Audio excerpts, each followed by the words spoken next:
За The Bear. The Bear бол миний амар дуртай цуврал. Энэ Bear шал өөр Bear байла. Нөгөө нэг сошиал медиагаар яваад байдаг юу байдаг шүү дээ. Мим болгож болоод чухал сэдв болгож болцсон явж байгаа юм.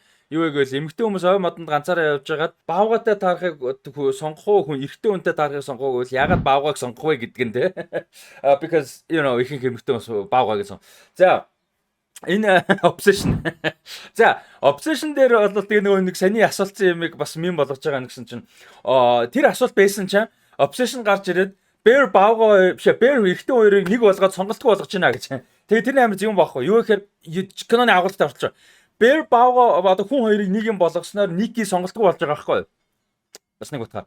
Эмэгтэй хүний agency, өөрийнх нь эрхчлөө, өөрийн сонголт, өөрийн хүсэл, өөрийн контролыг эрэгтэй хүний хүслээр эрэгтэй хүний тэр эмэгтэй хүнийг хүсэж гин гэж бодсон, хайрлаж гин гэж бодсон өөрийнх нь толгойн доторх delusion-аар тэр эмэгтэй хүний agency, өөрийн гэсэн хувийн орон зай, хувийн сонголт, эрхчлөө бүгдийг байхгүй болгож байгаа тухай. Ерөнхийдөө. Тэгэхээр тэр мим болоод зүгээр нэг мим биш болчихж байгаа тийм зүгээр нэг юм интернет асуулт биш болчихж байгаа. Угаасаа бодит амьдрал дээрх яг үнэндээ жоохон гонигтай асуулт л та тийм. Тэгээд obsession. За нарийн тэр сэдв рүү нэмж орохоос өмнө зүгээр яг хуу хийц талаас нь таалагдсан юм даа. Би мэдээж кино уран бүтээлч, найруулагч тийм мэдээж хүн биш. Гэхдээ зүгээр үзэгч хүний хувьд ямар санагцсан яри. Энэ бол $750,000 төсөвтэй хийсэн кино. Уран сайхны кино театруудаар одоо wide release гэж Америкт бол 1000-аас олон театрт гарахыг ерөнхийдөө хэлдэг. Хамгийн их дээд нь 2500-3000 театр хүрдэг байхаа том кинонууд би тэрийг сайн мэдэхгүй байна. Тэгэж тааж байна. Тааж жоох санаж байна. Тэгээд юуны хувьд бол obsession-ийн хувьд бол ингээ wide release те олон хүмүүс төрж байгаа. Яхаа амжилттай болоод тэгж байгаа ихэндээ. Тэгэхээр ийм олон хүн дурж байгаа кинонд $750,000 төсвийн кино энэ гэдэг бол Монгол зарим нэг киноноос хямдхан хийсэн гэсэн үг шүү. Монгол зарим нэг киноноос зарим маш цөөхөн мэдээж хэдэн тэрбумаар хийдэг кино цөөхөн ч гэсэн энэ ч одоо зүгээр доллараар ингээд харьцуулаа бодвол 2.5 орчим тэрбум байгаа. Тэгэхээр тэрбум 2 тэрбумаар хийсэн кино мэрсэр байгаа маш цөөхөн ч гэсэн. Тэгээд бодоод үзэхээр энэ бол гайхамшиг те. Тэгээ одоогийн байдлаар бол $400 гаруй сая олцсон байж гин Enter the Dragon гэдэг домогт Bruce Lee-гийн киноноос хойш одоо $1 сая баг төсвөөр киногоо хийгээд $400 сая гаруй долларыг дэлхийд даяаруулсан анхны кино болж байна. Enter the Dragon-ыг бол яг нөгөө инфляцаар тооцоод 400 сая гардаг юм байна лээ. Тэгээд тэр нь бол гайхамшиг. За тэгээд би тэрийг нь ярьжсэн шалтгаан юу гэхээр юу нэг байгаа байхгүй юу? Хийцтэй.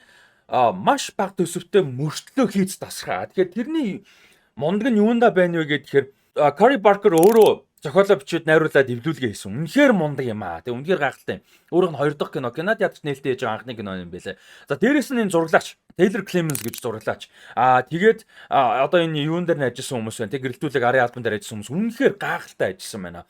Яг хоррор аимшигын эвгүй тухгүй энэ мэдрэмжийг баг төсвөр сайн зохиолоор.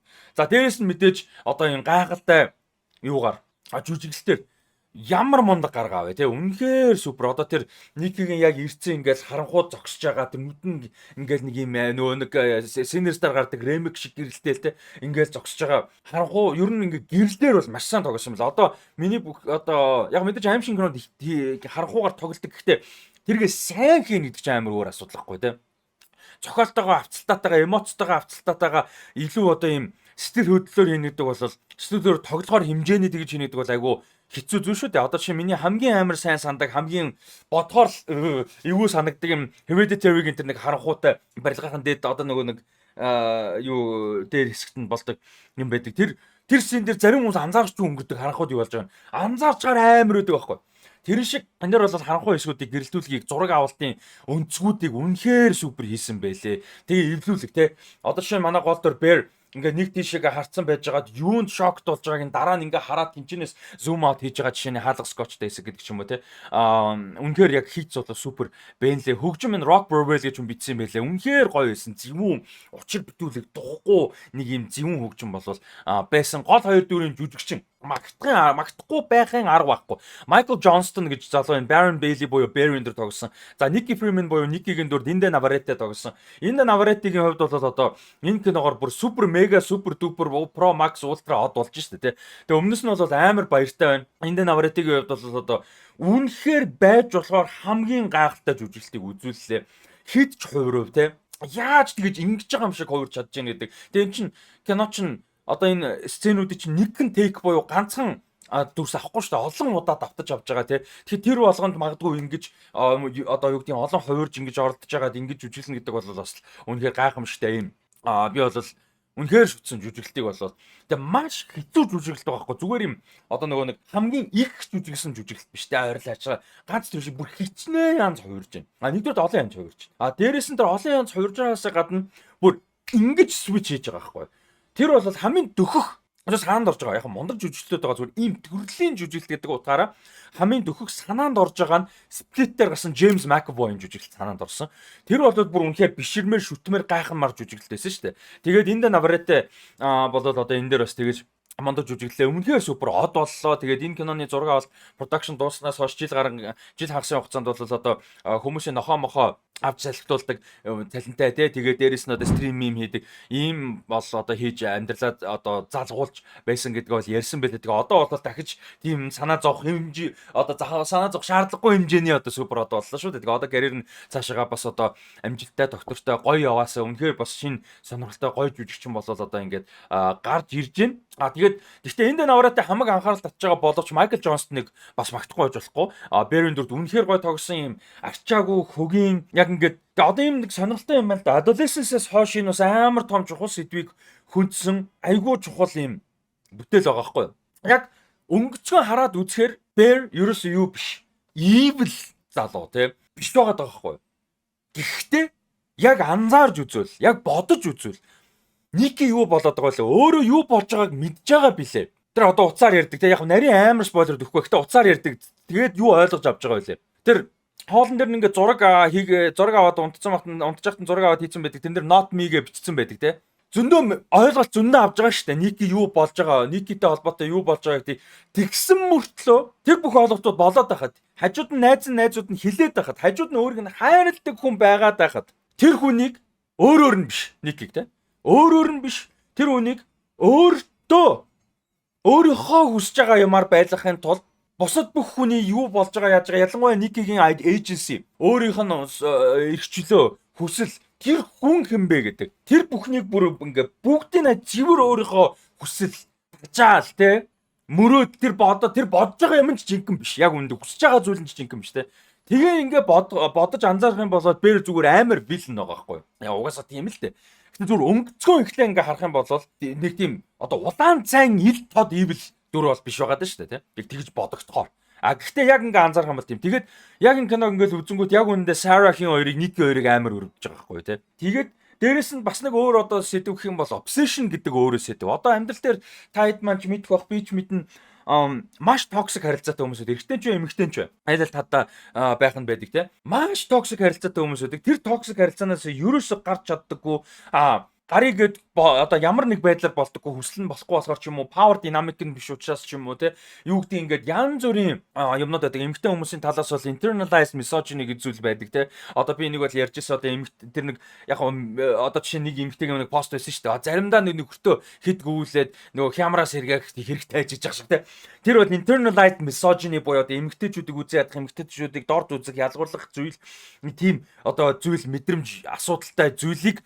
өөрийн болгож дотгошоогоо буулгах. Тэгээ эмэгтэй хүн тэгэх болгохыг бас хэлж байгаа. Жишээ нь тийм харилцаанууд байдаг гэдэг ч юм уу. Эсвэл амар токсик одоо эмэгтэй хүмүүс байдаг. Тэгээ эрэгтэй хүмүүсийн бүр ингээд ямар ч юугүй контролгүй эйжэсийгөө болгоцсон. Ингээд тиймэрхүү зүйлүүд айгүй их байдагтай энэ ч холбоотой ярьж болох сэдв зөндөө гарсан. Ер нь obsession-ыг ингээд үдсний дараагаар яг нийгмийн хүрээнд зөвхөн романтик биш. Хүмүүсийн харилцаан дээр маш их сэдв яриа явж болохоор байсан. Ер нь бид сая үзүр хийсэндээ үзүрийн дараа цөөхөн хідүүлээ сууж байгаад яг маш олон сэдвээр ярьсан. Бүр нийгмийн хэмжээний сэдв рүү ортлоо яриа явсан. Тэгээд маш сайн кино бол сайн кино гэдэг төгс кино гэсэн үг биш. Одоо хийц талаас юу гэдэг плот нарийн дитейл те. Гэхдээ маш сайн кино. За ялангуяа бүр тэрнээс илүү одоо дээшээ бүр great кинонууд бол сэдв болдог. Хүмүүс байнгын яригддаг cultural impactтэй байдаг. Яг агуулга сэдв талаас маш сайн кино. Яг техник хийц талаас маш сайн кинонууд байдаг. Жишээ нь миний хувьд маш хайртай Аватар.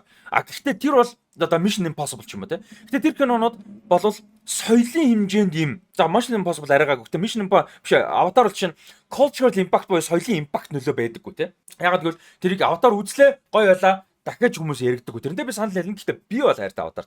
Тэнгүүд obsession бол миний нөгөө ярьжсэн сэдвтэй нийлж байгаа. Юу гэхээр энийг үзсний дараагаар хичнээн олон төрлийн сэдв явж болж байна. Нийгэмтэй маш холбоотой хүмүүсийн тулж байгаа ялангуяа эмэгтэй хүмүүстэй тулж байгаа маш олон сэдвүүдийг энэ чинь хөндөгдөж байна. Тэрийг маш олон талаас олон өнцгөөс олон сонирхолтойгоор яриа өрнүүлж хилцүүлэг өрнүүлэх боломжтой байна. Тэгээд зөвхөн одоо эмэгтэй хүмүүс гэхээс гадна сайн хэлсэн шүү дээ, тэ. Зөвхөн love гэдэг дундаа бүр одоо romantic love-оос гадна одоо хүмүүсийн харилцаа гэдэг бол одоо чинь Ники гэдэг чинь би зохиолч байгаа, тэ. Тэр нь love story гэсэн чинь romantic юм өсчихгүй. Үгүй гэ. Тэгээ нөгөө нэг Baron Charles love гэдэг зүйлээ ч ойлгоогүй дүр явж байгаа байхгүй, хүн явж байгаа байхгүй, тий. Хайр гэж юу юм? Хайр гэж заавал romantic зүйл юм уу? Sexual юм уу? Тэгээ eroticism юм уу? Тэгээ өнгөд Baron гэж ямч ойлгож байж. Тэр бол яг олон фокус өгөөгүй энэ кинон дэр гэхдээ нэгэн сценээр л ойлгомжтой болгож байгаа. Тэгэхээр энэ кинон дээрээс гаргаж бол би бол одоо бүгдийг ярьж болохгүй гэдэг спойлер юм болчихгоо, тий. Гэтэ авч болох маш олон зүйл байсан. Би бүр дахиж үзмээр байгаа. Энэ чинээс ярилцаж болох нэр вау, би маш юу яасан, амар таалагдсан, маш их таалагдсан. Гэтэ бодох тусам кино улам таалагдаад байгаа байхгүй. Эхлээ үзэд нэг таалагдсан. Одоо дахиад нэг үзүүл бүр ингээд бүр таалагдсан. Одоо Sarah-гийн дүр, Ian-ийн дүр гэж бодоол ингээд явангууд яг Bear болон Bear-ийн өөрийн аженда хүмүүстээр буулгаж байгаа зүйл нь амар арчаагүй хөгийн юм байгаа байхгүй тий. Тэгээд Cory Barker хэлсэн л байлаа л энэ киноныхоо ертөнцид үргэлжилсэн цуврал кино хиймээр байгаа. Тэгээ ингээ автоматар одоо амжилттай босон болохоор sequel хийх инээ тэрэг гэсэн юм бол биш ээ. Яг сэдв хөндөгдөх сонирхолтой зүйлээ зөндөө байж болохоор зүгээр юу бол биш. Энэ киноны дүрүүд ямар нэг байдлаар бол үргэлжилэхгүйгээр энэ киноны дүрүүд гарахгүйгээр шууд одоо энэ ертөнцийн өөр одоо зохиол өрнөхөөр болол ийм хиймээр байгаа гэж хэлсэн. Тэгээ би бол тэр нь баяртай. Юу гэхээр яг уран бүтээлч хүн нь яг өөрөө креатив гол хариуцсан креатив хүн нь өөрөө ингэж хиймээр байна. Санаа байна гэж байгаа бол хийх хэрэгтэй. Одоо энд бол Studio Focus Features ч юм уу, Universal ч юм уу, Blumhouse-тэй producer, distribution том компаниуд нь хэнэнч Cory Barker-д үгүй гэж хэлэхэргүй болчихлоо шүү дээ. $750,000 төсөвтэй хийсэн кино. За, маркетинг бажет нь хэд өсөөл 1-2 сая доллар өстэй. За, бойлын 10 сая тий. Тэгэхэд дэлхийд даяараа 403 сая долларыг оллоо. Зүгээр амар одоо махчсан тооцоо ихэд энэ киноны ашиг нь болоод $200 сая доллар болчихж штэ зүгээр ингээ бусад зардлыг хасгаад те.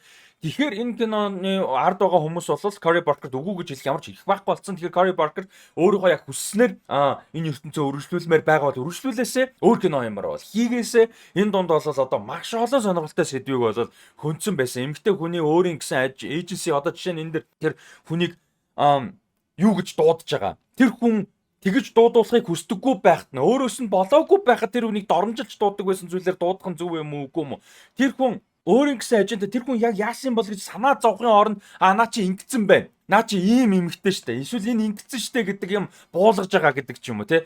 Энэ дэр ярих юм бол бүр ёстой жинхэнэ миний бичлэгнүүд дээр ерөөсөө хэрэгэлдэггүй үг. Энэ дээр бол жинхэнэ утгаараа задлан хийж болохоор гайхалтай кино байсан. Би одоо саанд орохгүй байгаа өчнөө юм байгаа бах. Тэгэхээр тэр Hansel Gretel-ийн тэр incest-ийн талаар ярьдаг хэсэг мэсэг те. Дээрээс нь комеди хэсэг бас байсан. Хийц талаасаа тэр нөгөө horror гэдэг талын мэдрэмж юмнуудыг ч гэсэн сайн өгсөн. Тэгээд дээрээс нь одоо зохиол одоо түрүүн би ярьсан л да зүгээр эцэст нь базаад хэлэхэд Cory Barker-ын зохиол хийц энэ шийдлүүд үнэхээр гайхалтай гэсэн энэ Navarrete ийм супер байгаагүй бол Michael Jones-тэй ийм сайн байгаагүй бол энэ кино адилхан импакттай байхгүй харамсалтай. Тэгэхээр жүжигчдийн гүйцэтгэл ямар чухал вэ гэдгийг бас давхар харж байгаа байхгүй. Түүнээс биш яг энэ зохиол яг энүүрээ байж болно шүү дээ. Яг ганц нэг юм өөрчлөгдсөн юм байлаа л дээ жүжигчдээ өөрчлөө те. Төгсгөл нэг шийдэл байгаа юм байлаа. Гэхдээ зохиол үнцэн агуулга гол мэдрэмж бүх юм өөрчлөгдөхгүй мөртлөө жүжигчдийн энэ киног болол шал өөр хэмжээнд авчиж чадж байна. Тэгэхээр ямар том багийн ажиллагаа шаарддаг үлээ. Сайн кино гарна гэдэг өөрөө хэдэн зуун хүний, сайн ярил том кино бол хэдэн мянган хүний оролцоотой байдаг. Тэрийг бол одоо энэ чи бас л одоо гайхуулсан юм бүтээл бол байла би маш баяртай байна ийм кино гарсанд. Backrooms бол яг уу Backrooms, Leviticus интергээл ингээд бахан аим шиг инди хоррор кинонуудын жил болж байна те. Backrooms сонирхолтой байсан. Маш сонирхолтой сэдв хөндөгдсөн. Гэхдээ одоо бас нэг чухал юм нь юу юм бэ гэхээр Obsession бас entertaining байхгүй. Backrooms-ыг entertaining гэж хэлж чадахгүй. Сайн гэж хэлэх хүмүүс байгаа, муу гэж хэлэх хүмүүс байгаа, таалагдсан хүмүүс таалагдаагүй, дундуур нь хүмүүс зөндөө байгаа. Би бас яг ерөнхийдөө таалагдсан, сайн гэж бодсон. Гэхдээ 100% биш нэг юм тэр талдаа ерөнхийдөө те. Obsession бол маш entertaining байгаа байхгүй давхар те. Тэгээ Obsession-ыг бол үнэхээр таалагдлаа. Дахиад ямар ч зүйл үзнэ. Та хэд маа санаасдаг хуваалцаар дунд нь жижиг сажиг анзаарах юм зүйл үнэхээр их байлаа. Та хэд маа назаарсан зүйлээ хуваалцаар ихтэй бити спойлер гэж хэлмээр байна. Үзэх боломж хүмүүст одоогондоо хязгаартай байх. Торрентл үзэхээс өөр арга байсангүй. Яванда Монголд бас албисаар IPTV юмрууд руу орно гэж бас найдаж байна. Wow. Obsession. Amazing. Wow. Би бүр зөвшөлтөө ингээд ямар реакшн гаргах юм гэдэггүй. Үнэхээр гоё байлаа. Тэгээд та хэд мэд сэтгэлээ хуваалцаарай. Баярлалаа. Баяртай.